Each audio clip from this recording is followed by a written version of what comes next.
So this was a pain in the butt. I actually got to cut that off. I've been banging on it all day with a damn hammer, and I forgot all about, because I don't work on my trucks all the time, this simple tool right here with the hammer.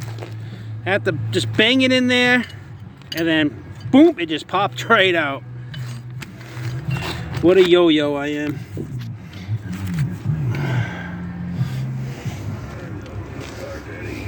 All my new parts for both sides. I ended up buying the parts for both sides. So I know I'm gonna have this.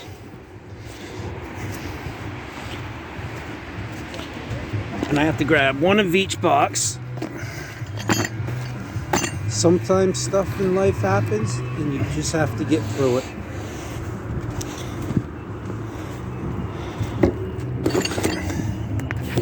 Sorry, yeah, the angle's not that good. Whoops. Here's the old one. Hold on a second. So you want to measure it up exactly. I'm actually doing both sides. The other side is way easier. There's nothing in the way. It's not as rusted as this one. So we're gonna have, yep, this piece.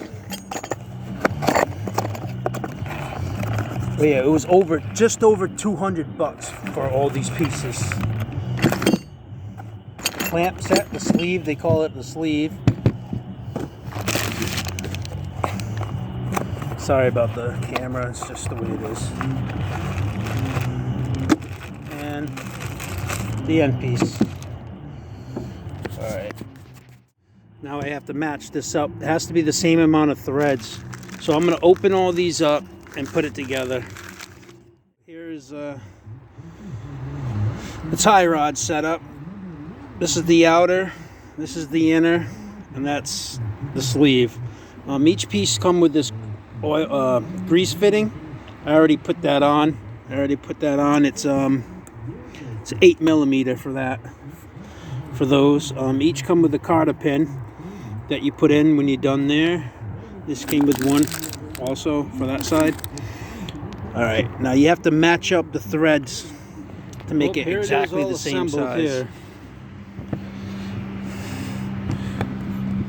These are size 17. This was 8. I don't think this is 17. I think it was 20. I'll let you know. But now,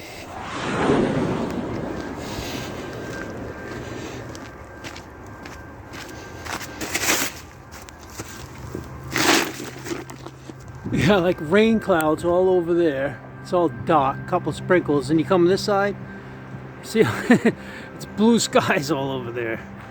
Then you come over here. All right. So anyway, this is gonna go in there, and this is gonna go down here. This is gonna go in this hole, and that's gonna go in that hole over there. All right, I'll get back. Okay, so I have this on. I got this on. I have the cotter pin hole lined up there. I still need to tighten up this side and put the cotter pin in, but that little piece is in the way right there. So I'm gonna put the cotter pin in here. Just trying to show you. The pin right in here, like that. I'm gonna grab some needle nose pliers, and I am gonna bend these back. So it just goes in the hole, and you bend these. Grab the needle nose. I bent that way.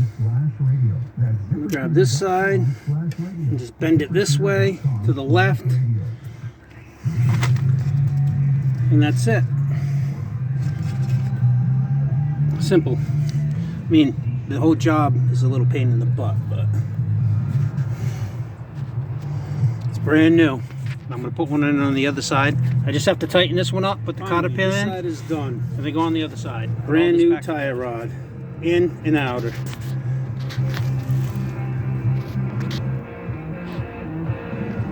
I got the cotter pin in there.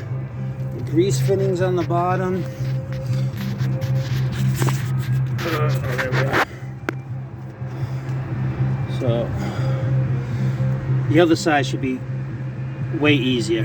I may videotape a little, may not, I'm not sure. But let me get this tire back on. Use this wrench here. And I could not get these things off for the hell of me to save my life. And they're still real hard. Like, these three are hard to get off. So I found this bar, which I wish was a little bit smaller because it's kind of heavy. But I have to put this on here.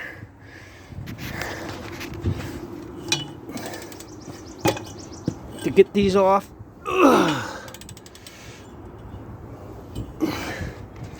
As you can see, I have 3, 4, 5 more to go. It's going to be a pain in the butt. But I'll get these off. The other piece I pretty much already put together. This side's all done and locked in. This side right here, I have to line it up, make sure it's the right length before I tighten it all up and put it on, because this one faces out like this, then this one faces up. So all right, and I'm going to be using this tool right here. It slides in here to pop these off when I'm under the truck. All right, this is really beating me up though. It's like, it's a lot harder than it may look doing it all by hand like this. I just wish I had a zoom gun. Finally got the damn wheel off. I WD-40 these yesterday, but I just did it again. So now this one still has a cotter pin in, the other side didn't. So now I have to take this cotter pin out, get these 2 bolts off, and put the new one in. Hopefully it goes a little smoother. I mean, it shouldn't have been that much of an issue to take the tire off, but I got the old cotter pin out. And then I wanted to show this size right here is 7/8 and then size 7/8. Well, actually it might even be a metric size. This is a little teensy bit loose, but it works. So then get this one off and try to get that one off. It looks like it's going to be a pain in the butt a little bit. I got the 2 nuts off. It's not too bad. It's a little easier than I thought. Now you have this special tool right here. And where this goes, this will go underneath here like this, and you pound it in to pop it out. And same thing over here. It will go behind it.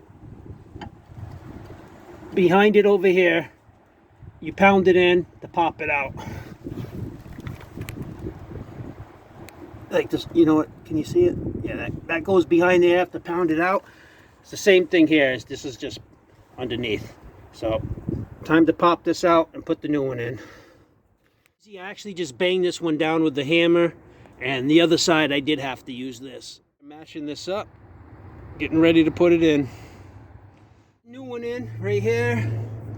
Over there, I just have to put the cotter pin in where the hole is, and right here it's on a weird angle over there. I have to put the cotter pin in there, and it's done. Cotter pin, put the wheel back on, and I'm done. I have new front tie rods, inner and outer, which is going to make a big difference.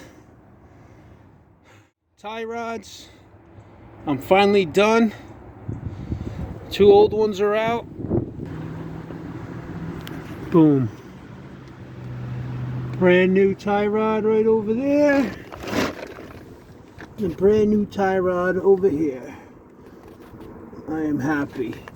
The whole 2 tie rods. Thank you, thank you, thank you. It did take me way longer than it should.